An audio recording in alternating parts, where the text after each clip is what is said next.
അതെ, ഈ വേഗത കുറയുന്നതാണ് വേഗത.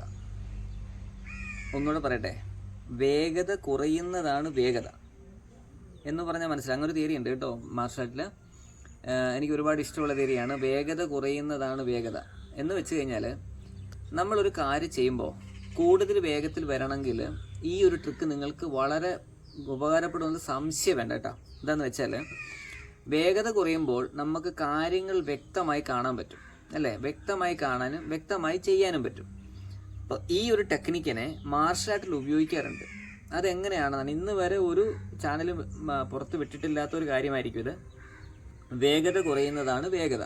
അത് അവതരിപ്പിച്ച് കാണിക്കാൻ കുറച്ച് ബുദ്ധിമുട്ടുള്ള കാര്യമാണ്. എങ്കിൽ കൂടി നമുക്കതൊന്ന് പറഞ്ഞു നോക്കാം, കാണിച്ച് നോക്കാം. നിങ്ങൾക്ക് എത്രമാത്രം മനസ്സിലാവുമെന്ന് എനിക്കറിയില്ല, എങ്കിലും അതൊരു പ്രധാനപ്പെട്ട തിയറിയാണ്.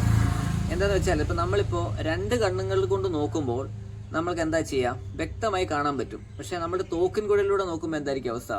ഒരു കണ്ണ് അടച്ചു പിടിച്ചാണ് നോക്കുന്നത്. അപ്പോൾ അവിടെ ഒരു കണ്ണിൻ്റെ ഒരു പ്രസക്തി നഷ്ടപ്പെടുകയാണ് എന്ന് നമുക്ക് തോന്നാമെങ്കിലും യഥാർത്ഥത്തിൽ നമ്മൾ കൃത്യമായി നോക്കാൻ ഉപയോഗിക്കുന്നത് ഒരു കണ്ണ് അടച്ചിട്ട് തന്നെയാണ്. റൈറ്റ്? തോക്കിൻ കുഴലിലൂടെ നോക്കുന്നത് അങ്ങനെയാണ്. അത് അമ്പ് ചെയ്യുമ്പോഴും അങ്ങനെയുള്ള കാര്യങ്ങളിലൊക്കെ തന്നെ.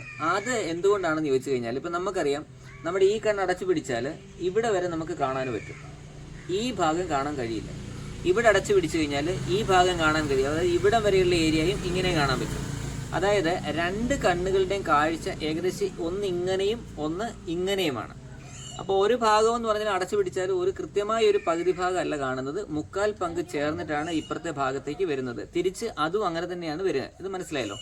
അപ്പോൾ ഇത് കൃത്യമാക്കണമെങ്കിൽ നമ്മൾ ഒരു കണ്ണടച്ച് പിടിച്ചാൽ നമുക്കൊരു മുക്കാൽ പങ്ക് കൃത്യമായൊരു വിഷൻ കിട്ടും.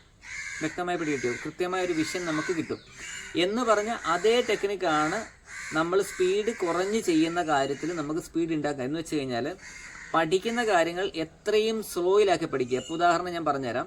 നമ്മളൊരു പാട്ട് പഠിക്കുന്നെന്ന് കൂട്ടിക്കേ, നമ്മൾ എന്താ ചെയ്യുക? നമ്മൾ സാധാരണക്കാർ ആ പാട്ട് അതേ വേഗത്തിൽ കയറി പഠിച്ച് പാടുക തന്നെ ചെയ്യും. അപ്പോൾ കേൾക്കുമ്പോൾ ഏകദേശം അതൊക്കെ ഒരു സെയിം ആയിട്ട് നമുക്ക് തോന്നാം. പക്ഷെങ്കിൽ കൃത്യമായിട്ട് എൻ്റെ വൃക പോലുള്ള കാര്യങ്ങൾ കൃത്യമായിട്ട് കിട്ടി പാടണമെന്നുണ്ടെങ്കിൽ പഠിക്കുന്ന ആൾക്കാർ, പാട്ട് പഠിക്കുന്ന ആൾക്കാർ എന്ത് ചെയ്യും? ഈ പാട്ടിനെ അങ്ങ് സ്ലോ ആക്കി കളയും. സ്ലോ ആക്കി കഴിയുമ്പോൾ അവരതിനകത്ത് ഉദ്ദേശിച്ചിരിക്കുന്ന കുറച്ചേറെ കാര്യങ്ങൾ നമുക്ക് മനസ്സിലാക്കി എടുക്കാനായിട്ട് പറ്റും. അങ്ങനെ പാടി പഠിച്ച് വെളിയിലേക്ക് വന്നു കഴിഞ്ഞാൽ ആരാണോ പാടിയത് ആ പാടിയതിൻ്റെ കറക്റ്റ് സാധനം നമുക്ക് ചെയ്യാൻ പറ്റും. അപ്പോൾ നിങ്ങൾ പഠിക്കുന്ന സമയത്ത് എത്രയും സ്ലോയി ചെയ്യാമോ അത്രയും സ്ലോയി ചെയ്യുന്നതാണ് എപ്പോഴും നല്ലത്. നിങ്ങൾക്ക് ശ്രദ്ധ കിട്ടും, കാര്യങ്ങൾ വരുന്നത് കാണാൻ പറ്റും. അപ്പോൾ എങ്ങനെയാണ് ഈ തിയറി പ്രാക്ടിക്കലായിട്ട് നമുക്ക് നടത്തിയെടുക്കാൻ പറ്റുന്നതെന്നാണ് ഞാൻ ഇന്നത്തെ വീഡിയോയിൽ പറയുന്നത്. ഇത് വളരെ ശ്രദ്ധിച്ചാൽ നിങ്ങൾക്ക് കാര്യം മനസ്സിലാവും. ഇതാണ് ആയോധന കലയുടെ കോർ എന്ന് ഞാൻ പറയും. അത്രമാത്രം ഇഫക്റ്റീവാണ് ഈ സിസ്റ്റം. ഞാനൊന്ന് കാണിച്ചു തരാം. അത് കഴിഞ്ഞിട്ട് നമുക്കതിനെക്കുറിച്ച് പറയാം, മനസ്സിലാക്കാം, അഭിപ്രായങ്ങൾ എഴുതാം. ഞാൻ ഡോക്ടർ ഹരീഷ് ശമ്പക്കര. പ്രാക്ടിക്കൽ മാർഷൽ ആർട്സിൻ്റെ പുതിയൊരു അധ്യായത്തിലേക്ക് സ്വാഗതം. നേരെ വീഡിയോയിലേക്ക്. ഇവിടെ ഒരാൾ അടിക്കുന്നത് വളരെ വേഗത്തിലാണ്. അപ്പം നമ്മൾ എവിടെ നിൽക്കുന്നു എന്നുള്ളത് അയാളുടെ മനസ്സിൽ പതിഞ്ഞിട്ട് ആ ഏരിയ തകർക്കത്തക്ക രീതിയിലാണ് അടിക്കണത്. എന്ന് വെച്ചാൽ, ഞാനിപ്പോൾ ഇവിടെ നിൽക്കുന്നു. ഇവിടെ നിൽക്കുമ്പോൾ അടിക്കുന്ന ആൾ കണ്ട ഞാൻ ഇവിടെ നിൽക്കുമെന്നുള്ള പ്രതീക്ഷയിലാണ് അടിക്കുന്നത്. ഓക്കെ, ഇനി നോക്കി അവിടുന്ന് അടിക്കുന്നു. ഞാൻ അതിന് മുന്നേ ഇറങ്ങിയാൽ അയാൾക്ക് എന്ത് മനസ്സിലാവും? ഞാൻ ഇറങ്ങുമെന്ന് മനസ്സിലാവും. അപ്പോൾ എന്ത് ചെയ്യും? അടുത്ത കൈക്ക് ഇടിക്കുകയോ കിക്കുകയോ ചെയ്യാൻ സാധ്യതയില്ല. നോക്കി അടിക്കാൻ വന്ന് ഞാൻ മാറി കണ്ടോ, അപ്പോൾ അടുത്ത കൈക്ക് എന്ത് ചെയ്യും? അടിയോ ഇടിയോ ഒക്കെ വരാനുള്ള ചാൻസുകൾ കൂടുതലാണ്. അപ്പോൾ ഇവിടെ നമ്മൾ എന്താ വെച്ചാൽ, അയാളുടെ ആഗ്രഹം ഇച്ഛക്കനുസരിച്ചിട്ട് നമ്മൾ അവിടെ നിന്ന് കൊടുക്കുക. ഓക്കെ, അടിച്ച് അണ്ട് അവിടെ വന്നോട്ടെ, അവിടെ വരെ വന്നോട്ടെ, നമുക്ക് കുഴപ്പമില്ല. അപ്പോൾ അയാൾക്ക് ഉറപ്പായി. കാരണം ഇത്ര ഏരിയ കഴിഞ്ഞാൽ പിന്നെ അവർക്ക് ആക്ട് ചെയ്തേ പറ്റൂ. വ്യക്തമായിട്ട് മനസ്സിലാക്കുക. ഇത്ര ഏരിയ അടിച്ച് ആണ്ട് അവിടെ വരെ ഈ ഒരു ഏരിയ വരെ വന്നു കഴിഞ്ഞാൽ അവർക്ക് ഉറപ്പാണ് അടി നമുക്കിട്ട് കിട്ടുമെന്ന്. അയാളുടെ ഉപബോധ മനസ്സിൽ പതിഞ്ഞു കഴിഞ്ഞാൽ പിന്നെ ഇയാൾ ശ്രദ്ധിക്കൂല. അതൊരു ബ്ലാങ്ക് പോയിന്റ് എന്ന് ഞാൻ പറഞ്ഞു. ഒരു ബ്ലാങ്ക് പോയിന്റാണ്. ആ ബ്ലാങ്ക് പോയിന്റിലാണ് യഥാർത്ഥത്തിൽ ഒരു ആയോധന കല പഠിച്ച ഒരാൾ കയറുക. അല്ലാതെ നിങ്ങൾ ഏത് ആയോധന നോക്കിക്കോളൂ, എങ്ങനെ ചെയ്യുന്ന നോക്കി അടിച്ച് ഇത് ഇങ്ങനെ അങ്ങോട്ട് റൈറ്റ്. ഒരിക്കലും അത് ആയോധന കല പഠിച്ചവരുടെ, നന്നായി പഠിച്ചവരുടെ ലക്ഷണമല്ല എന്നാണ് ഞാൻ പറയുന്നത്. മനസ്സിലാകുന്നുണ്ടോ? അപ്പോൾ അടി വരുന്നു. ഇതാണ് നമ്മൾ പറഞ്ഞ സ്ലോ അടി. മെല്ലെ ചെയ്ത് അവിടെ വരെ നമ്മൾ എന്ത് ചെയ്യുന്നു? അനങ്ങുന്നില്ല, ചലിക്കുന്നില്ല. ഓക്കെ, എഗൈൻ അടി വരുന്നത് നമ്മൾ ചലിക്കുന്നില്ല. ഈ വശത്ത് വരുമ്പോൾ നമുക്ക് നേരെ ഈസി ആയിട്ട് കയറാം. കാരണം ഈ അടി വരുമ്പോൾ നോക്കി നമ്മൾ ഇങ്ങനെ നിന്ന് അടി കൊള്ളത്തില്ല. ഓക്കെ, ആ ഒരു തന്ത്രമാണ് നമ്മൾ ഉപയോഗിക്കുന്നത്. അടി വരുന്നു, നമ്മൾ കയറുന്നുണ്ട്, അടി കൊള്ളുവോ? ഇല്ല. അതേ സമയത്ത് അടി വരുന്നു, കൊള്ളും, നമ്മൾ നേരെ ഒരു ഇടി ഇടിച്ചാലത് അവസ്ഥ എന്താ?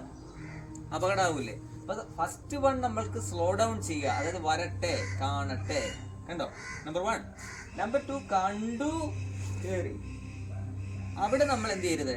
സ്പീഡ് കുറയ്ക്കാൻ പാടില്ല. അപ്പൊ അതായത് അങ്ങനെ വരുമ്പോൾ ഉള്ള ഗുണം എന്ന് വെച്ചാൽ, ഇപ്പൊ വലത് കൈക്ക് അടി വരുമോ, ഇടത് കൈക്ക് അടി വരുമോ, നമുക്ക് പ്രശ്നമല്ല സ്ലോ ഡൗൺ ചെയ്യുമ്പോൾ. കാരണം എന്താണ്? നമ്മൾ കണ്ടതിന് ശേഷമാണ്. ഇതിപ്പോ ഉദാഹരണം ഇടത് കൈക്ക് അടി വരുന്നു, ഇതാ വരുന്ന കണ്ടോ, അവിടെ നമ്മൾ എന്ത് ചെയ്താൽ മതി? അപ്പോഴേ ചെയ്യാവൂ. അങ്ങനെ വരുന്നിടത്താണ് ഈ ട്രിക്ക്, അതായത് ഈ പറയുന്ന സ്ലോ ഡൗൺ തിയറി അറിയത്തില്ലാത്തവർക്കിട്ടാണ് റോഡിൽ വെച്ച് അടി കിട്ടുന്നത്. കാരണം ഇവൻ പ്രതീക്ഷിച്ച് നിൽക്കും, വരുന്നവൻ 90% എവിടെയാണ്? വലത് കൈക്ക് അടിക്കുമെന്ന് പ്രതീക്ഷിക്കും. സംഭവിക്കുന്നത് എന്തായിരിക്കും? ഇടത് കൈക്കായിരിക്കും അടിക്കുന്നത്. നമ്മളിങ്ങനെ തട്ടും, അടി ഇവിടെ വന്ന് കൊള്ളൂ. റൈറ്റ്. അതേ സമയത്ത് ഇവൻ കിക്ക് ചെയ്യുമോ? നമുക്ക് വിഷയമല്ല, കിക്ക് ചെയ്തു, ഇതാണ്ട് കണ്ടോ വരുന്നുണ്ട്. സ്ലോ ഡൗൺ വളരെ സിമ്പിളായിട്ട് നമുക്ക് ചെയ്യാൻ പറ്റൂ അല്ലേ? കാല് പൊക്കിയപ്പോൾ നോക്കിയാണ്ട് അവിടെ വരെ നമ്മൾ അനങ്ങത്തില്ല, കണ്ടോ? ഇവിടെ വരെ അനങ്ങരുത്, പൊക്കിക്ക് അനങ്ങരുത്. നമ്മുടെ അടുത്തേക്ക് മൂവ് ചെയ്യുക. ഇനിയും പൊങ്ങിയാൽ നമ്മൾ ചവിട്ട് പിടിച്ചു വരാം. റൈറ്റ്. ഇതാണ് സ്ലോ ഡൗൺ ചെയ്യുന്ന രഹസ്യത്തിൻ്റെ ഏറ്റവും പരമമായിട്ടുള്ള അതിൻ്റെ കോറെന്ന് പറയുന്നത്. ഇത് നമ്മുടെ ഇന്ത്യയിൽ, കേരളത്തിൽ പ്രത്യേകിച്ച് ഒരു തിയറിയായിട്ട് എടുത്തതായിട്ട് എൻ്റെ അറിവിലില്ല. നിങ്ങളുടെ അറിവിലുണ്ടെങ്കിൽ കമൻറ്റ് ചെയ്യുക. പിന്നെ ഒരു കാര്യമുണ്ട്, ഇതിൽ ചില ബിരുദന്മാരുണ്ട്. അതായത് ഈ കാര്യം കണ്ടു കഴിയുമ്പോൾ ഇത് ഞങ്ങൾ വർഷങ്ങളായിട്ട് നമ്മുടെ ഗുരുക്കന്മാരെ എഴുതി ചെയ്തുകൊണ്ടിരിക്കുന്നതാണ് എന്നൊക്കെ പറഞ്ഞ് വരുന്നത്. അത് നമുക്ക് കേൾക്കുമ്പോൾ നമുക്കറിയാം. എന്നാലും അങ്ങനെയുള്ളവരെ വെച്ചിട്ട് സാമാന്യ ബോധം വെച്ചിട്ട് സത്യസന്ധമായി നിങ്ങളൊന്ന് അവതരിപ്പിക്കുക, മനസ്സിലാക്കുക. ഇത് ഒരുപാട് ഗുണം ചെയ്യുന്ന തിയറിയാണ്. ഇതിൽ നമുക്ക് വേഗത കൂട്ടാൻ പറ്റില്ലേ?